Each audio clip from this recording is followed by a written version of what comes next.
Okay, so again, I've made a couple of videos about grayzone so far. I love grayzone warfare. I think it's probably the most unique entry into this genre that we've had since Escape from Tarkov created the genre. I love the game, but we cannot sit back and pretend like there aren't problems with the game. And as we move into, I think, day 5 at this point, and we move further along into the game, we start experiencing more of the game, more of the mechanics. There are some definite problems with the game, and now they're not like major. They're not game breaking or, you know, enjoyment crushing or anything like that, but they're there, they exist. Because listen, if we don't give these devs constructive feedback on this game, then they won't know what to fix. So we have three different parties right now. We have the guys who pretend like everything is fine and the game is perfect.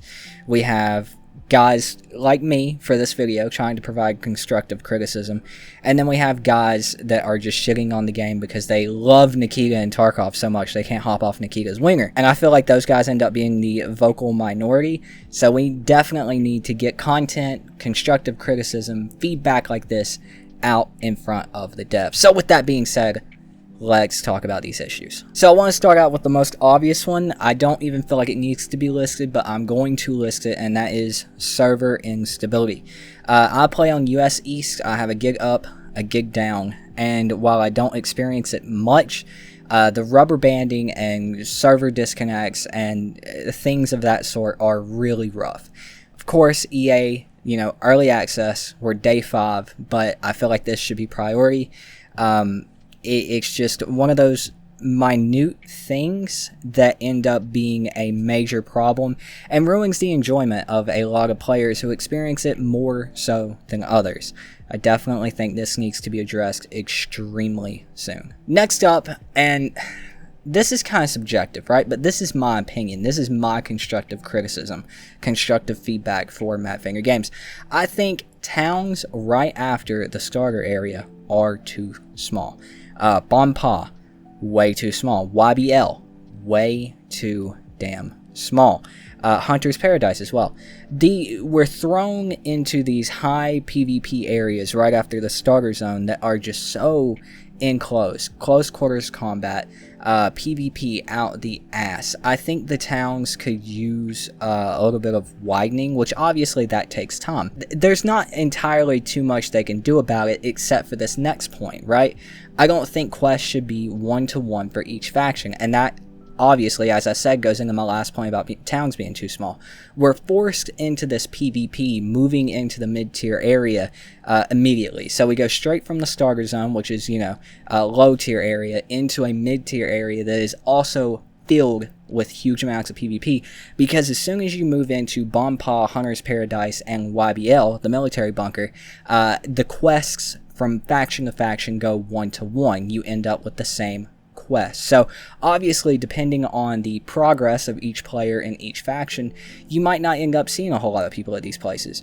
But if everybody's progressing and have progressed in about the same manner, then you're going to end up with tons of people at YBL, tons of people at Hunters, and tons of people at Bon Pa. And I think the design there is a little backwards. And the only way that I can think to fix it at this point in time currently is to rearrange the quests for some factions. Have some quests line up together with other factions. Maybe, you know, certain quests line up between Mithras and Crimson, and then some, you know, line up between Crimson and Lemang, the Lemang gang, and then some line up with all three.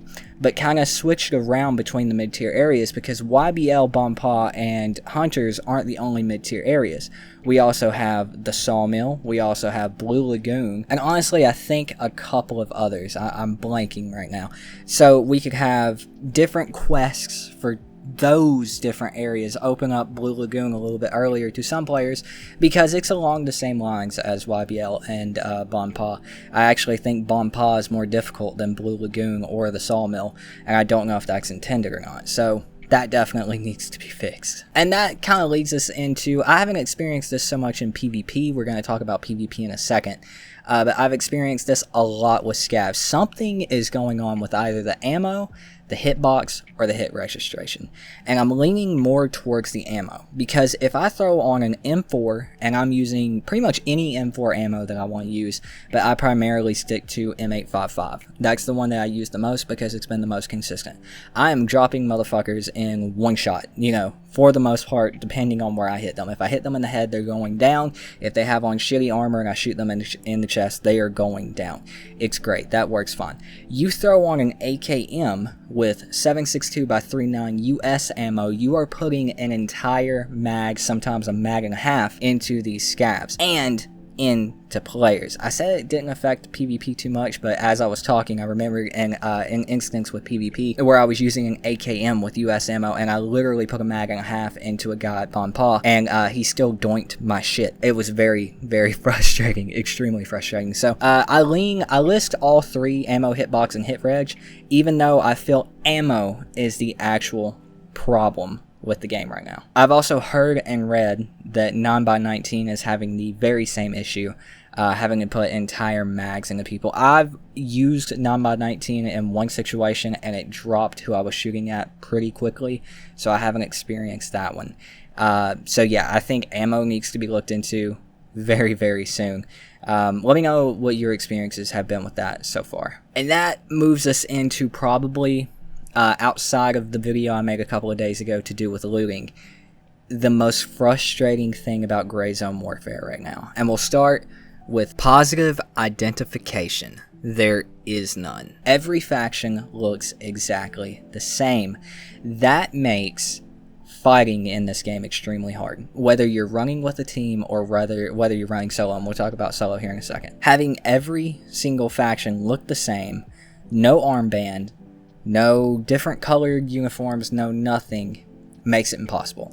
It is so confusing, and you end up saying, is that you? Is that you? Where are you at? More than you would on Tarkov, which has had a problem with this for years. And I think the way that Grayzone Warfare works, if they don't add some type of personal identification, if they can't add it in time, like different uniforms, if that would take too long to model, armbands, if that's not a possibility, if that's not going to help as much as we think it is, because there's so much more foliage on this game than in Tarkov, then maybe turn friendly fire off. It's hard for me because I'm really into extremely hardcore milsim shooters. I really am.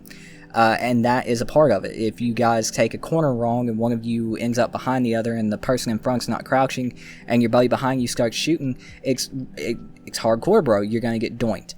But with no PID in the game right now, no form of it whatsoever, maybe turning friendly fire off until we could get something like that in. Maybe that's the route, or maybe that's just the route in general, because the way the game is designed. I don't know. I really don't know how to fix this outside of them hurrying up and modeling a bunch of different uniforms for every faction. It's an extremely difficult one. Matter of fact, you guys leave me your suggestions in the comments down below. I'm interested to hear what you guys would do about that. Let me know.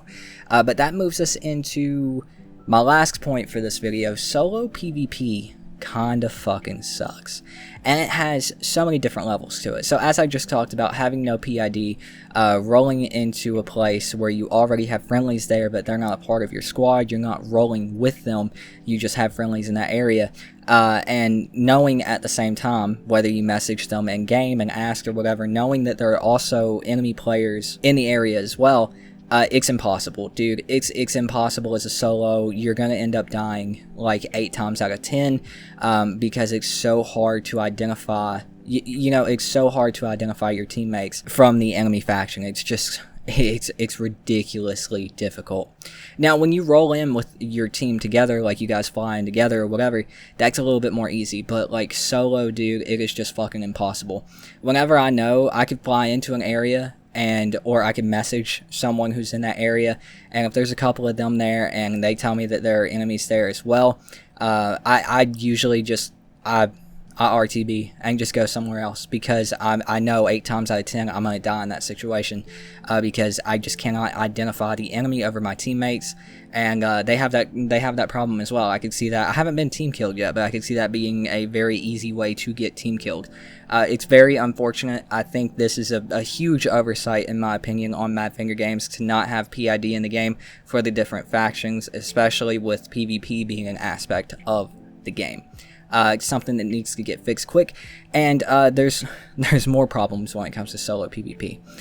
If you're in an area and you get into a firefight with multiple players, whether it's YBL, whether it's Sawmill. I just had it happen at Sawmill. If you do not manage to kill both of those players, or all 3 or all 4 of those players, there is no point in staying there, right? I know it's like, well, no shit, dumbass. If you don't kill them all, you need to either get out or you're gonna die. But because the time it takes for someone to gear up and get back out into the field in the exact area where they died is mind-boggling, right? Like, it's a double-edged sword, because it makes it cool to be able to go back and get your gear, but it also makes PvP a little bit less rewarding, and it just makes it overall, in my opinion, kind of pointless. Because why would I fight a team of people? Solo is a little bit different, but why would I fight a team of people when I know if I don't kill them both at that exact moment, I'm not going to have time, even if I manage to kill the other one, I'm not going to have time to loot their bodies or whatever and RTB, because the other one is already on the way extremely quickly. And if you die, if you manage to kill one player and you die, there's just absolutely no point in going back. There's no fucking point whatsoever, because at that point, they're going to hear you come back in, right? It's just you. They're going to be ready and waiting for you. The teammate that you killed is already going to be back. I think this is a significant problem that we're going to see popping up more and more as time goes on with this game. And honestly, it's really only a problem that affects solos, man. And you could argue, well, you know, the teamwork, the communication is there for you to team up with people so that doesn't happen, but it doesn't always work like that. There's not always people running the same quest you're running. There's not always people with the same goal that you have. So it makes it really difficult. So what's the solution there, in my opinion?